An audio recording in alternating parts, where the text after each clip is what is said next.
Have you ever felt like life around you is just a silent mask? Everything appears to go on as usual, but deep inside, something no longer feels right.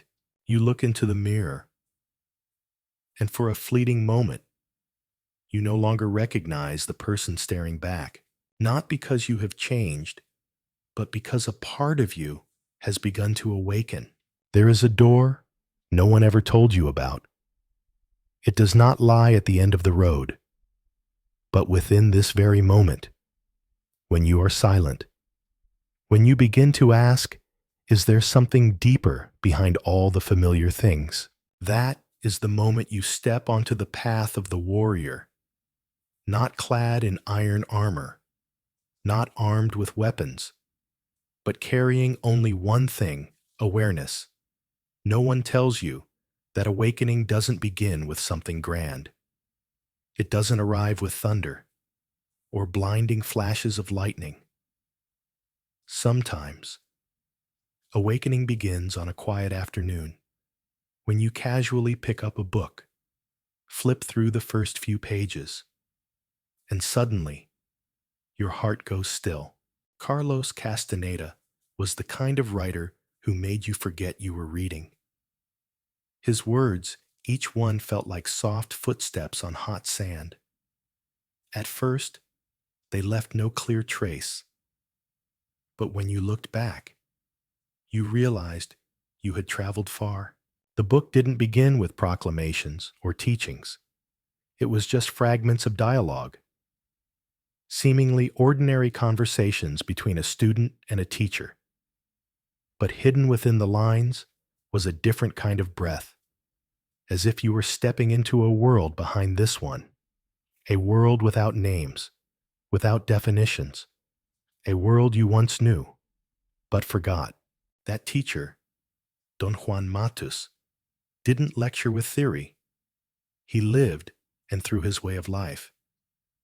You realized there was another way to live, a life unbound by time, identity, or social expectation, a life where each moment becomes a choice between awakening and forgetting.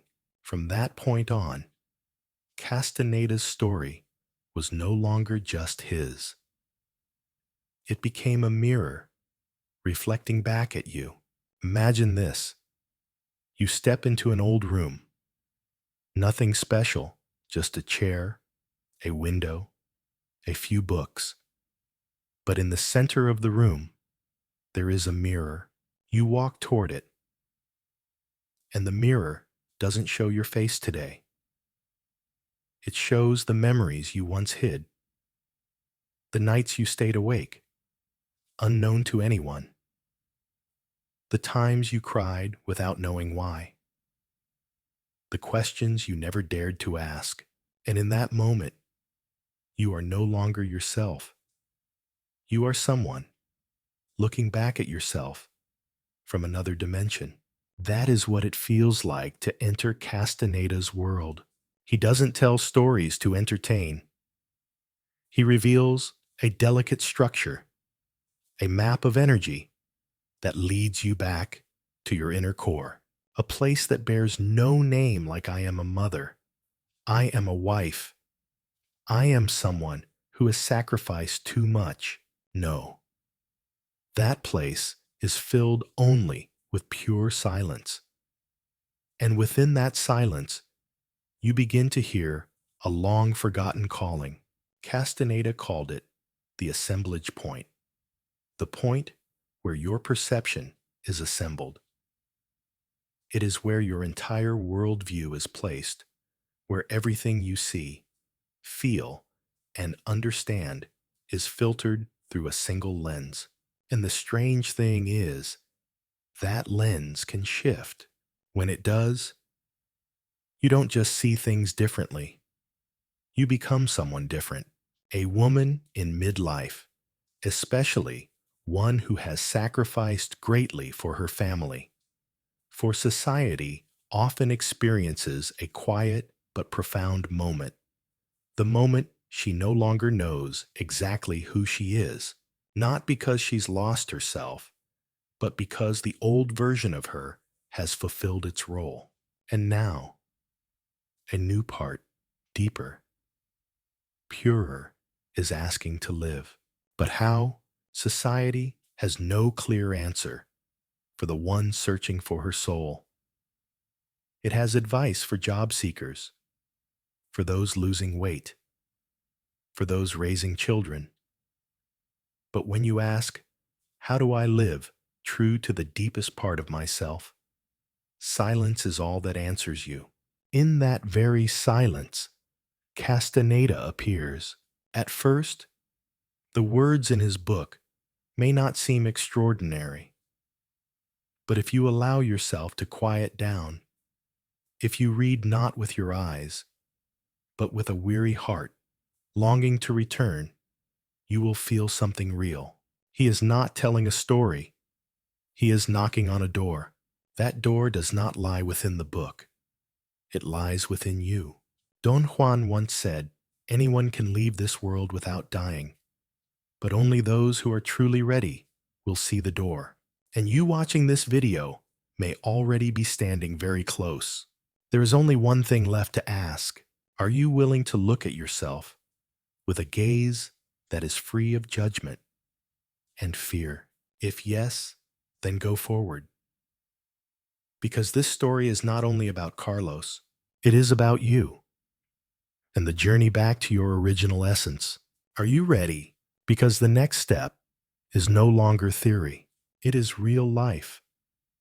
The life of a silent warrior, one who has realized they are not here to die, but to remember who they are before leaving with light in their heart. A warrior in Don Juan's world carries no weapons, wears no armor, does not charge into battlefields. Their battlefield lies entirely within, and their greatest enemy is not death. It is forgetfulness, unconsciousness, days lived on repeat, without purpose, choices made from habit, not awareness. Carlos Castaneda once asked, how can a person leave this world without regret? Don Juan didn't answer with words. He let Carlos observe, to watch how he lived, to see how he walked, to witness how he listened, and most importantly, how he remained silent. According to Don Juan, the warrior lives as if every moment were their last, not because they fear death, but because they fully understand that everything is slipping away. They delay no words that need to be said. They do not cling to what has ended. They do not allow their mind to be consumed by regrets. And they are always ready not to resist death, but to leave in wholeness. Don Juan said, a true warrior possesses three qualities. 1. Impeccability, the flawlessness of awareness. The warrior does not allow themselves to live carelessly. Every action is taken with awareness. Every word has its roots in truth. They leave behind no spiritual litter, no useless complaints, unresolved anger, or impulsive acts. In daily life, this might look like forgiving instead of insisting on being right, listening without judgment, stepping away from conversations that diminish you. 2. Stalking, the art of hunting oneself. They do not hunt the outside world. They stalk the shadows within themselves. When they recognize a familiar behavior repeating a reaction, an old fear, a defensive pattern, they watch it like a hunter observes their prey. No haste, no judgment, just deep observation until that pattern no longer holds power. And each time they catch themselves in this way, the warrior smiles, not out of pride, but from the joy of escaping an invisible trap. 3. Recapitulation, revisiting and cleansing the memory. The warrior does not carry the past as a burden. They look back on life scene by scene as an artist reviews their sketch, not to blame, but to untie the knots of energy still stuck in the soul. They understand that every unfreed memory is a chain, and the one preparing to leave carries no chains, only light. Here, Don Juan was not teaching how to die. He was teaching how to live, so that nothing remains unresolved when the time comes to go. And it all begins with the smallest things: how you walk, how you wash the dishes, how you look into the eyes of a stranger, how you say thank you for no particular reason. The secret lies in continuity. A warrior does not need to do the extraordinary. They only need to live truly. No pretending, no postponing, no living someone else's life. You may be a mother, a daughter, someone who has endured too much, or someone who once believed it was too late to begin again. But in Don Juan's eyes, there are only two kinds of people: those who are ready and those who are not. No age, no status, no credentials, only intent and inner freedom. So, if today something inside you stirs, if you've ever thought, I want to live a life without regret, then maybe, just maybe, you've already stepped onto the warrior's path without knowing it.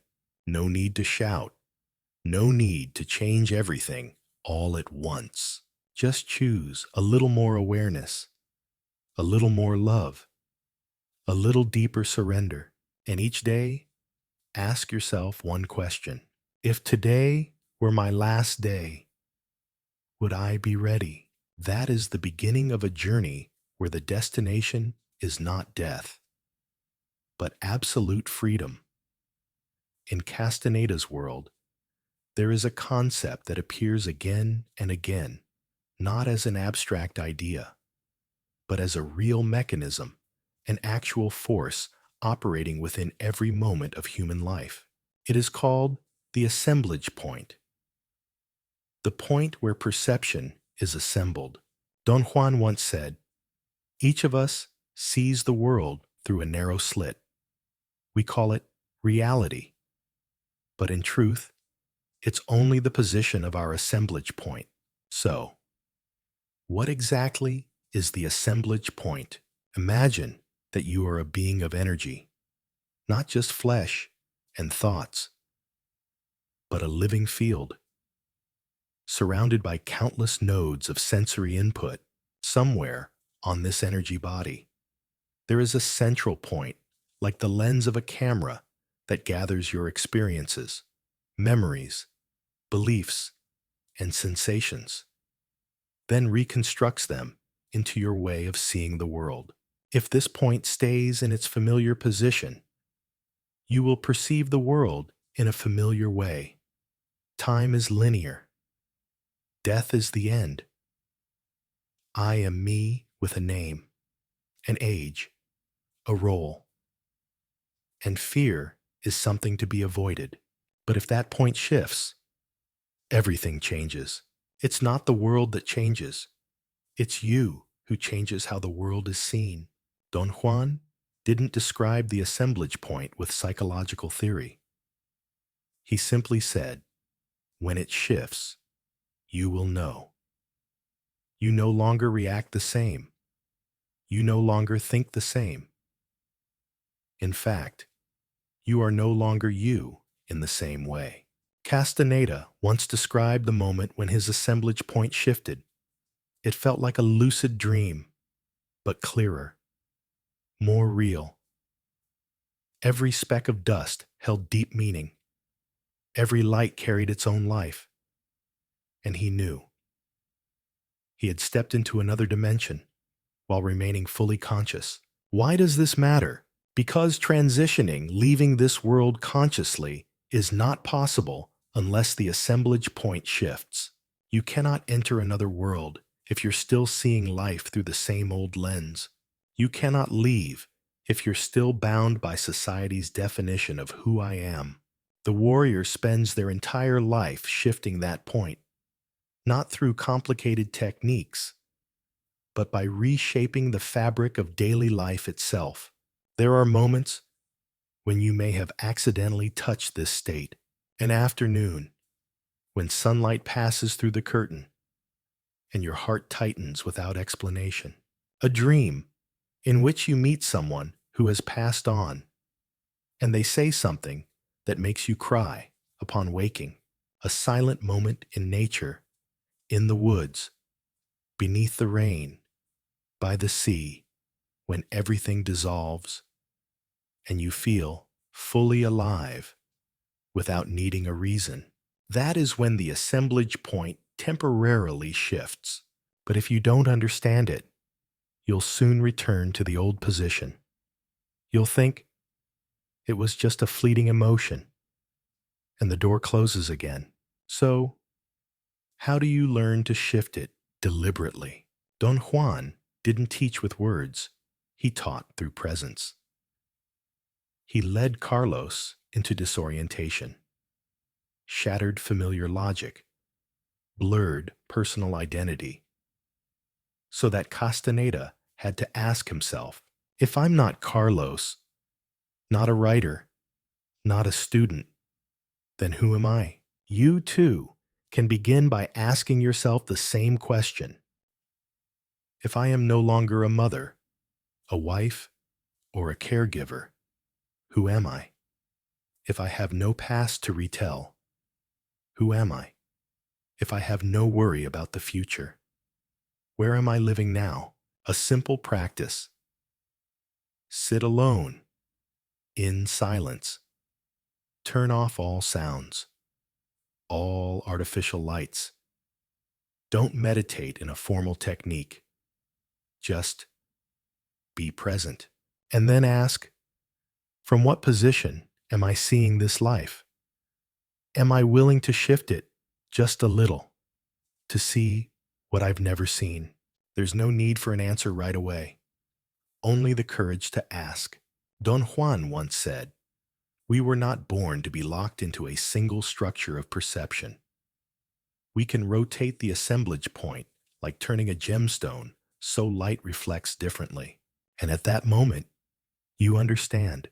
Transition does not begin when your heart stops beating.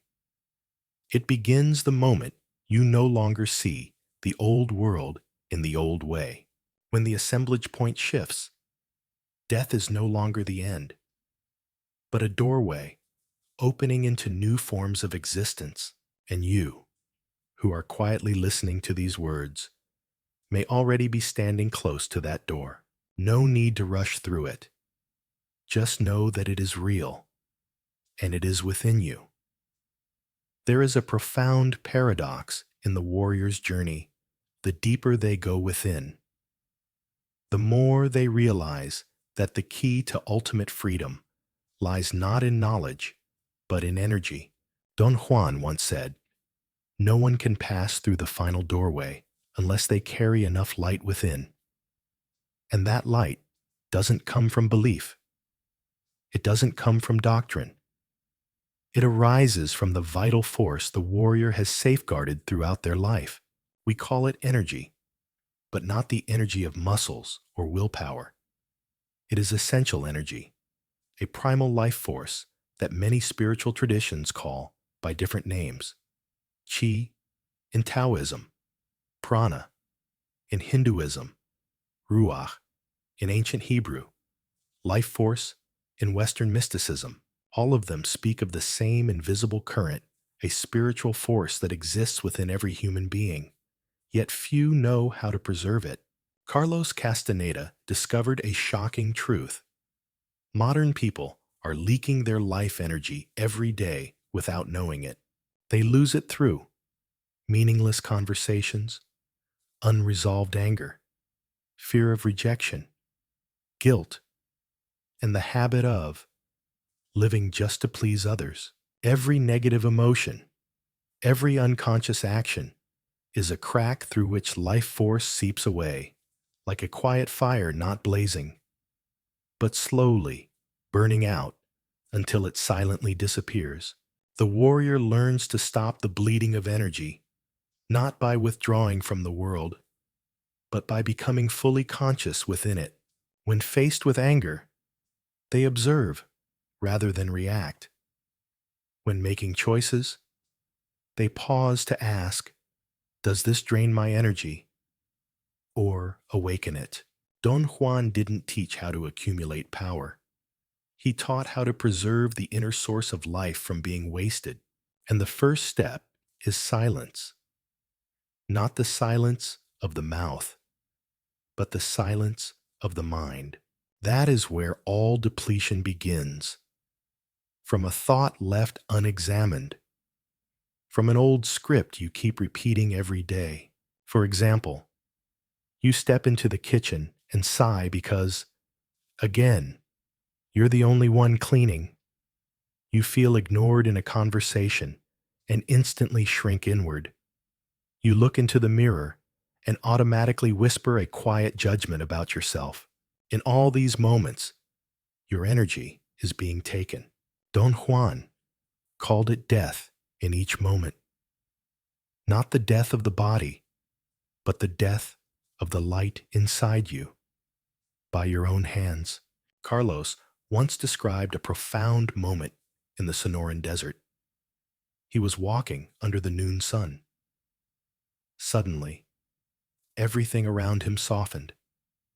The ground no longer felt solid. The air became smooth like fabric. He felt a wave of energy rise from the earth and wrap around him.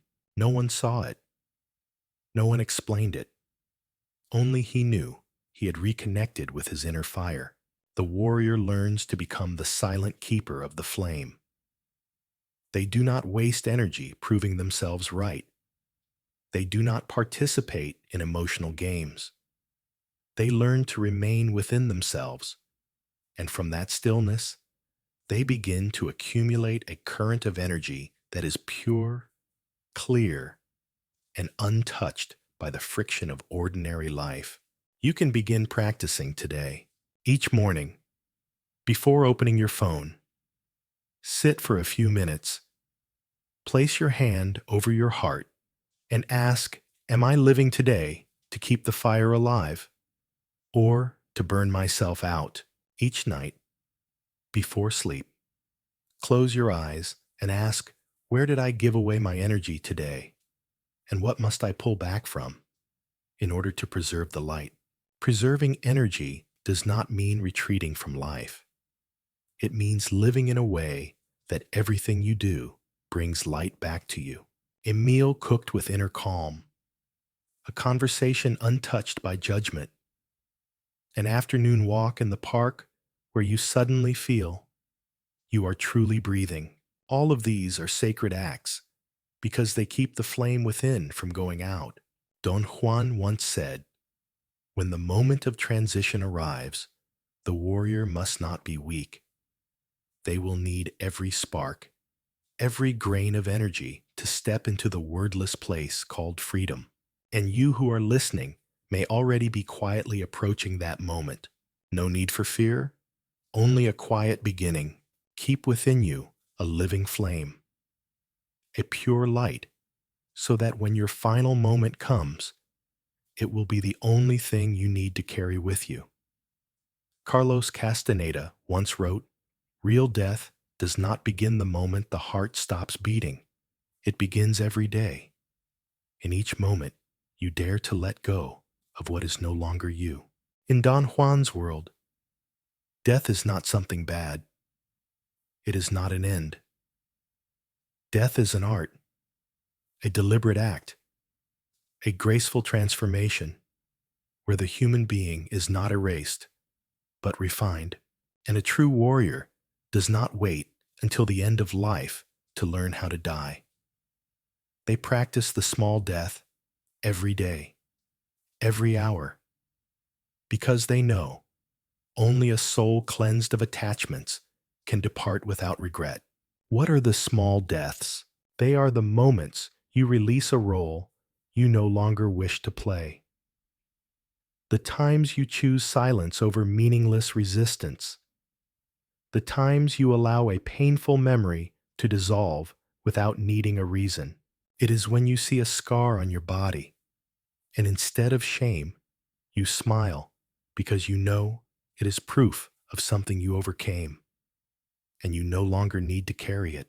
A small death can also be letting go of an expectation, leaving the house without makeup, but with self-respect, a message you decide not to send because you no longer need to win, a glance toward the past, not to retrieve it, but to release it.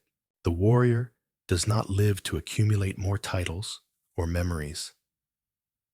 They live to shed, to become, piece by piece, lighter each day, until they are no longer bound by any image of themselves. And so, when the final moment comes, they don't need to run. They don't need to regret. They don't need to carry anything, because they have already left behind everything that no longer matters. Carlos described that moment as a kind of burning from within, not a fire that destroys, but a fire that purifies, burning away each layer of ego until only a radiant core remains, pure and unnameable. What's left is the part that no longer fears, no longer demands, no longer clings to any label. Only the original intention, life force, essence, true being, carrying no baggage, leaving behind no weeping. The small death also requires courage, because within you is a part that does not want to let go, a part afraid of no longer being recognized, afraid of emptiness, afraid of being forgotten. But precisely in that moment, when you pass through the fear without needing to prove anything, you touch what is called deep freedom, a simple practice for the small death. Each day, each night, before you sleep, close your eyes and ask, what have I held on to today that I could release? What no longer needs to follow me into tomorrow? Then take a deep breath. Imagine that thing as a fine thread being gently pulled from your heart light, unforced, simply left behind, like a leaf falling to the ground in autumn soundless, yet enough to let the whole forest know the season is changing. Don Juan once said, "The warrior does not wait for death to become light. They live each day as if they've already died to what no longer matters. And because of that, when they finally depart, they carry only what is essential. You don't need to leave this world just yet. But perhaps you can leave behind a part of yourself right now, a part that is tired, a part that no longer fits, a part that was never truly you." And when you do that, with no witness, no applause, no reason, you will have practiced a small death and lived a little more fully. When you close your eyes and begin to dream, the outer world fades. But in Castaneda's world, it is in that very moment that if you are awake enough, a different door opens. Not a dream for forgetting, not a dream for escape, but a dream with awareness. Lucid dreaming. A conscious dream is the tool a warrior uses to prepare for the ultimate transition. Don Juan taught, if you cannot remain conscious in a dream, you will not remain conscious when leaving this world. Because death, in truth, is just another dream, another layer of consciousness that you must pass through without losing yourself. Carlos recounted that the first time he awoke in a dream, it was not an exhilarating moment, but one of profound terror, because he realized he had never lived consciously in waking life.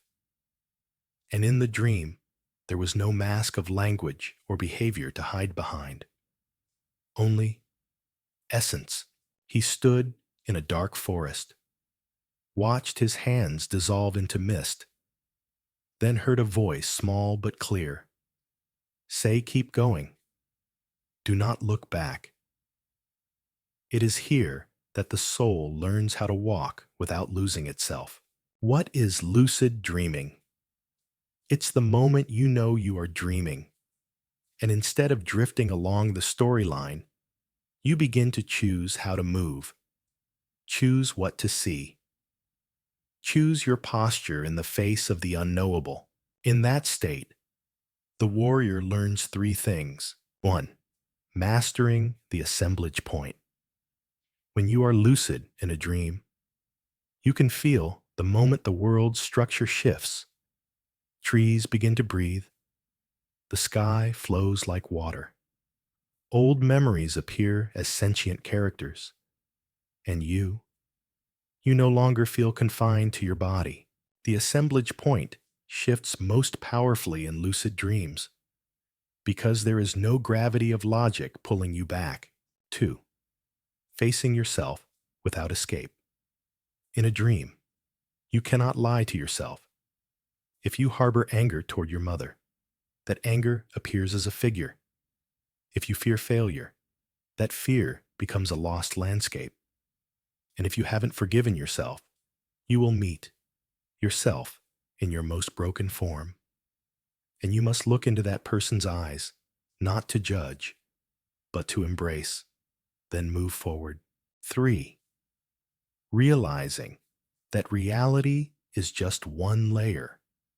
Castaneda once wrote, "When I knew I was dreaming, I realized this waking world is also just another layer of dream, and that freed me." The warrior does not see this current life as absolute, not because they take it lightly, but because they know it is not all there is. We live as if this is the only world, but Don Juan taught there are thousands of worlds, and all of them are real when you are awake enough to enter them. Why is this important in the journey of transition? Because death is also a dream, an unending one. And if you don't know how to hold your light within that dream, you will become lost in the labyrinth of memory, entangled, regretful, and unable to find your way back. The warrior does not die like ordinary people. They pass through death like one who is lucid within the dream, light, certain, clinging to no image, resisting no dissolving. You can begin practicing this tonight before you sleep. Set an intention. It doesn't have to be grand. Simply, I want to remember that I am dreaming. And when you do dream, even if only once, and realize you are dreaming, try to walk slowly, touch an object, smell a scent, listen to a sound, and ask, who am I without this body? What is this world trying to teach me? Can I forgive what I've been afraid to face? Don Juan said, when you know you are dreaming, you are also learning how to die without disappearing, because death is not a loss. It is a shift from matter to energy, from voice to presence, from a living person to a pure intention moving through the cosmos. And in those lucid dreams, when you've learned how to stay present, you are no longer a passenger. You become a traveler, a soul with a map, a being who has seen many worlds, and knows with certainty when the final moment arrives, you will walk forward without losing your way. In the end, Don Juan left no body. There was no funeral, no eulogy, only a quiet feeling that spread among those who had once met him. Something had vanished, not into nothingness, but into a deeper layer of existence. Carlos Castaneda has no grave either. No one knows for sure the exact moment he left, only that he had prepared his entire life for that moment. And when it came, he did not tremble. He did not try to hold on. He left not a single scratch of regret. He simply danced. Don Juan once said, "When the final moment comes, the warrior does not bow their head. They do not plead for salvation. They dance not to perform, but to say goodbye through fully lived presence." That dance had no music, no audience, no technique. Just one final movement of a free soul crossing the boundary between living and dissolving, carrying no body, only the light, refined from 1,000 acts of letting go. The warrior's disappearance is not a loss. It is a merging into life force, into intent, into the nameless space. Carlos called it the second attention, a realm where time no longer flows, space no longer has form, and the one who experiences is no longer a person. All that remains is radiant presence, unbounded by identity. And here we are, the ones who remain. We do not know when death will come. We do not know how we will leave. But we can ask, how are we living today? Am I forgiving what has already passed? Am I living as if this could be my last day? Am I preparing for the final dance of my life? Because the great death does not come only once. It is prepared for through 1,000 small deaths. Each time you forgive, each time you release an expectation, each time you step away from a role that is no longer you. And that is the greatest lesson Carlos left behind. Not how to leave the body, but how to leave life each day with lightness, unafraid of identity, uncaged by fear, undefined by the past. Because freedom is not a right given to you. It is a gift you reclaim moment by moment. You may not yet be ready to leave, but you can always be ready to live a little more deeply, to hold someone you love for one extra second, to say thank you without waiting for the perfect moment, to walk away from a conversation that makes you feel small, or simply to close your eyes, take a long breath, and say to yourself, I have lived, I am living, and I am ready to learn how to let go. Don Juan said, the warrior does not live for death. They live so that nothing holds them back when death comes. So if there's still something you haven't let go of, still something left unsaid, still corners of your being you haven't dared to enter, begin today. You don't need to be perfect. You just need to be honest. You only need to live each day closer to who you truly are. And then when that moment comes, you too will dance without fear, without regret, without the need for farewells. All that will remain is light and freedom. You've walked with me through 8 parts, each one not merely a lesson, but a step back toward the deepest place within yourself. You may not remember everything you've heard. You don't need to understand it all right now, because true transformation doesn't come through the mind, but through the silence you dare to hold after all sound has faded. Maybe tonight, as you lie down, a dream will unfold, and in that dream, you'll find yourself standing at a threshold where no voices remain, only wind and light and a strange, quiet feeling, freedom. And perhaps in that moment, you'll remember that once you heard a story about this, a whisper from another world. once gently knocked on a door inside you, not to force it open, but to remind you it has always been there. If something in this video touched you, if even for one quiet minute you felt as though you were being gently reminded of something, then hold on to that moment. You don't need to name it. Just keep it in your heart, like a small flame, enough to guide you through the darkest hours. Live as if you are preparing to leave, but love as if you are here forever.